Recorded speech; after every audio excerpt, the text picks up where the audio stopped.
Hola amigas y amigos, bienvenidos a Narcomentarios. Abel Reynoso, un gusto en saludarlos. Estamos hablando ahora, ya empezamos a analizar un poco el tema del narcotráfico, de cómo ciertas situaciones afectan, ciertas funciones afectan, cómo el narcotráfico se lo encara. O sea, estoy hablando desde la parte institucional. Primero comencé haciendo un análisis del supuesto interés que el pueblo estadounidense, siempre estoy hablando de Estados Unidos, pero eventualmente le digo, voy a emigrar a Latinoamérica, pero primero quiero hacer un análisis muy agudo de lo que ocurre en Estados Unidos para que cuando hable de nuestros países siempre se me acusa. Una de las cosas que he leído mucho de los comentarios cuando hablamos del tema del narcotráfico es que y los Estados Unidos y los gringos que hacen de esto y por qué no. Entonces estoy hablando de eso, estoy hablando porque tengo un conocimiento personal muy agudo de este problema, de este tema, entonces lo quiero demostrar de que es un poco más complejo de lo que se expresa, de lo que se habla, ¿no? Y además lo que le estoy contando le va a dar a usted, amigo, amiga, un punto de vista mucho más agudo, sobre todo cuando usted oiga ese argumento de que Estados Unidos no hace nada para luchar contra el narcotráfico, porque Estados Unidos es el que controla el narcotráfico internacional, el que controla la droga y todo esto. Entonces, para que vea, quiero demostrarle con hechos y demás, y con anécdotas, digo, que no es tan fácil controlar el negocio del narcotráfico, a pesar de que mucha gente habla por hablar, y esto es uno de los temas.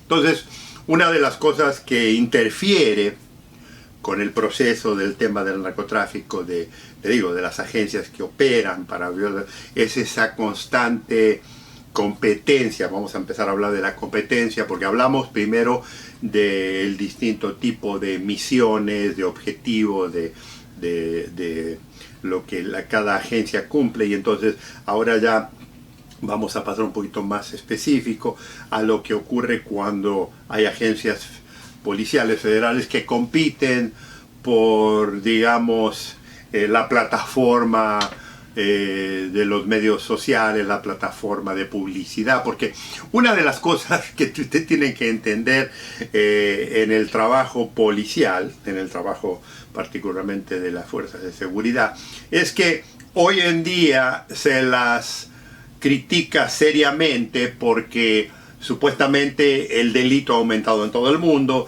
y estas fuerzas de seguridad no hacen nada. Entonces, como hay mucha presión social y política, muchas de estas agencias hoy en día quieren, en cierto modo, a través de su desarrollo, demostrar que sí están haciendo algo. Y si le digo, esto ocurre en todo el mundo, en todas las sociedades, o sea, y usted lo ve en su país cuando ocurre un delito, sobre todo un delito que está muy publicitado en los medios sociales y en los medios informativos, todo el mundo se pelea a ver qué agencia primero arresta al asesino, al delincuente, o resuelve el caso, o finalmente esclarece lo que acaba de ocurrir. Esa es una pelea constante. Bueno, esa misma mentalidad de competencia, esa misma mentalidad de querer figurar en primera instancia, es muy prominente en el tema de la lucha contra el narcotráfico.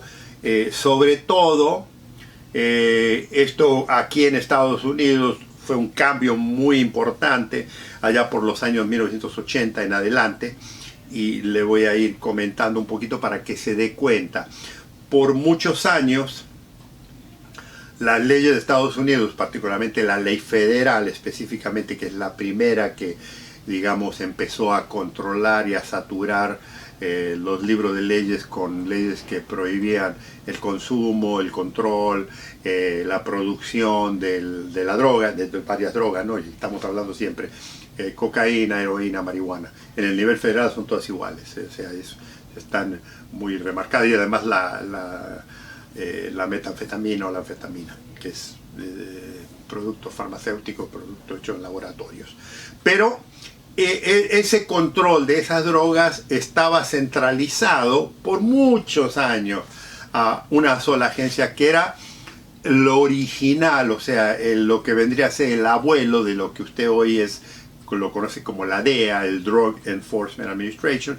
Cuando se fundó, cuando se creó, o sea, empieza ya por los años 20 como parte del Departamento del Tesoro, en el que estaba unida la lucha contra el uso de las drogas con el mismo digamos, control de las bebidas alcohólicas. Se acuerda que era la ley seca, y también las bebidas y el uso del tabaco ilegal, y entonces también de los impuestos. O sea, había toda una mezcla toda. Eventualmente allá por los años 30 se crea una nueva agencia, que es la Agencia Federal de Narcóticos, el FBN, Federal Bureau of Narcotics.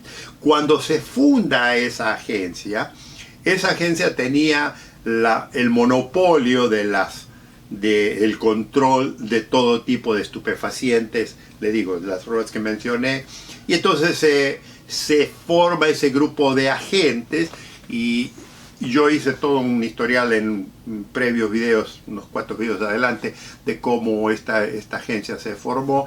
En esa época, le digo, era muy desordenado, no como es hoy en día. Había mucha corrupción, no había grandes controles, no había métodos ni nada de eso, y entonces esta agencia, la Agencia de Narcóticos Federal, tenía muy mala reputación, y estoy hablando a principios de los años 1930, va pasando. Eventualmente, como todas las instituciones, se van reformando, regenerando y se van mejorando, pero en un principio y por muchos años esta agencia fue, le digo, hasta los años 60, 1960, eran los soberanos de todo el control de drogas. Y en esa monopolia hubo algunos casos muy interesantes, hubo ciertas... Eventualmente la agencia cambia el nombre, y le voy a decir, para que entienda lo que estoy hablando de los conflictos, de los celos, de las diferencias entre las distintas instituciones de investigación y policiales. Una de las cosas que influenció en principio mucho de esta desunión que yo le estoy hablando, y le digo, ocurre aquí mucho más seguido en otras agencias, pero entre estas dos, el FBI fue fundado, o sea, la agencia primero de investigaciones no se llamaba FBI, se llamaba Agencia de Investigaciones, que fue fundada por J. Edgar Hoover, que era digamos, el creador, un tipo un visionario, un tipo extraordinariamente brillante. Muchos lo criticaron por muchas cosas, lo han acusado de miles de cosas, es odiado por un sector, es venerado por otros, pero usted tiene que reconocer que él fue el que crea lo que hoy es el famoso Federal Bureau of Investigations, o el FBI. Cuando él funda eso, él específicamente era un tipo muy correcto, era un tipo, le digo, lo atacan y lo discuten, lo acusan de 20.000 cosas, pero estoy poniendo eso de lado. La vida de él es sumamente interesante. Incluso, como le digo, aquí en Estados Unidos la gente no lee, pero ve películas que hacen. Sí, hizo una película de la vida de él que es muy interesante. Se lo acusa de muchas cosas, pero eso no nos interesa. Estamos hablando de su interés en la ley y la justicia.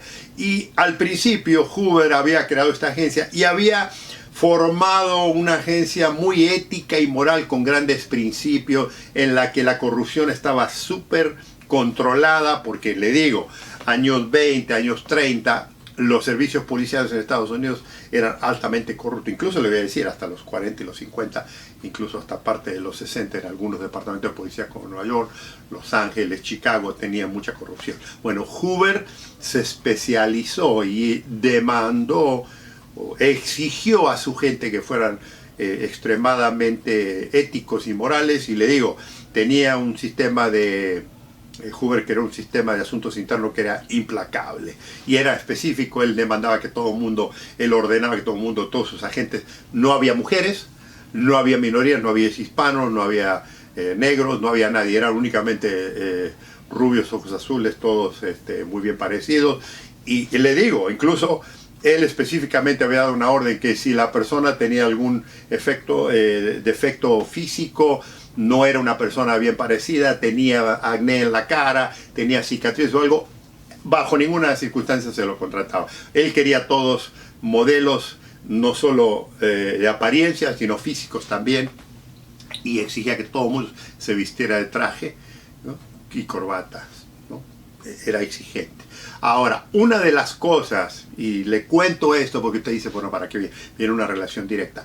Una de las cosas que Hoover por muchísimos años, y mientras él vivió, él jamás aceptó ni quiso saber nada de investigar el tema de las drogas o del narcotráfico. En ese tiempo era droga local, o sea, era el consumo de droga aquí en Estados Unidos, o sea, no había programas internacionales.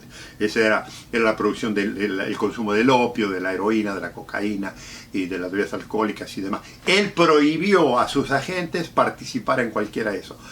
Y su razón, su lógica, su argumento era que la droga contribuía muchísimo a la decadencia de un agente policial, que era muy tentadora, porque además de la gente que la usaba, como había tanto dinero, él no quería que su gente se corrompiera. Entonces prohibía por muchísimos años. Le digo, mientras estuvo él, las investigaciones de narcotráfico no las hacía el FBI. Eventualmente, cuando él fallece, y eventualmente con el cambio de la historia, eventualmente obviamente el FBI ingresa a la lucha contra el narcotráfico. Pero en un principio Hoover era muy específico, muy severo con eso. Ahora, para que vea lo que le estoy diciendo, entonces, por muchos años esa agencia, incluso, y es aquí donde viene lo que le estaba yo contando, se llamaba, en esa época, la DEA se llamaba Bureau Federal de Narcóticos,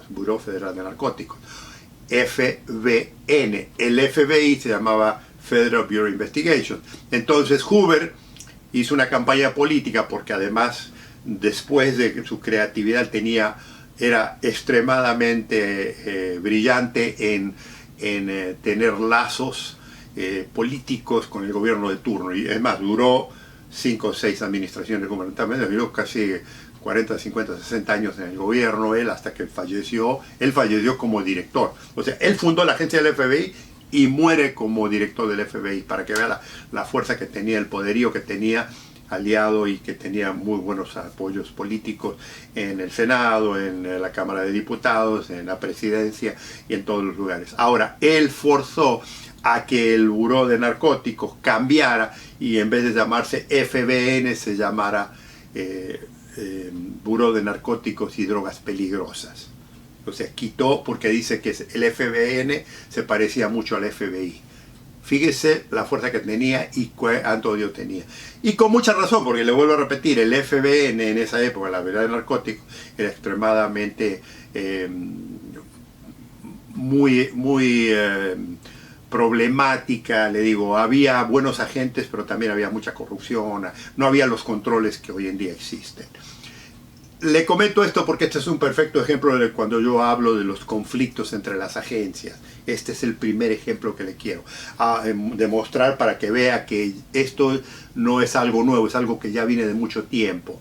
Ahora lo dejo con esto. Circa 1970, los fines de los 1970, principios de 1980, la ley federal cambia, se hacen nuevos reajustes y entonces la ley federal adhiere, porque hasta ese momento, acuérdense lo que le estoy contando, la ley federal únicamente le daba la prioridad y la monopolio a la agencia de drogas federal que controlaba. Y la DEA era la agencia principal. Las aduanas también controlaba una cierta cantidad, pero cuando crea esta unión, cuando pasan nuevas leyes, esa ley incluye a algunas fuerzas armadas, incluye otras agencias federales que también pueden investigar el tema del narcotráfico. Hay una razón mucho más importante. Acuérdense que le estoy hablando, por eso le digo que es importante saber la historia. Le estoy hablando de los años 1980, cuando aquí en Estados Unidos explota el contrabando de cocaína, a partir de marihuana primero y luego de cocaína de Sudamérica hacia Estados Unidos, y entonces el gobierno federal aumenta tremendamente el presupuesto a cualquier agencia que luche contra el narcotráfico. Y una cosa que usted tiene que entender, amigo o amiga, en las fuerzas de seguridad: si usted no tiene dinero, si usted no tiene presupuesto, usted no existe. Entonces, al darse cuenta muchas de estas agencias, el FBI siendo una de ellas, guardacostas, aduanas y todo eso, inmediatamente se anotan a combatir el narcotráfico porque quieren una parte de ese presupuesto, que era interminable en esa época. Pero ¿qué pasa? Cuando usted une toda esa gente, tiene un montón ahora de competencia y de conflictos. Y esto, le digo, es fascinante, pero creó un montón de problemas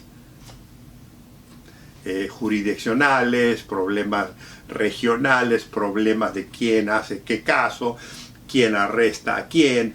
Y le digo, es una de las cosas, históricamente hablando, que demuestra que es casi imposible concebir, por lo menos desde el punto de vista, conociendo cómo el gobierno de Estados Unidos funciona y todo eso, que alguien en Estados Unidos pueda controlar, como te digo, y esto nomás se lo hago como comentario, pueda controlar el negocio de la droga, porque siempre había alguna otra agencia que estaba constantemente buscando dónde comenzar una investigación para conseguir mejor presupuesto y por lo tanto obviamente aparecen en los medios periodísticos.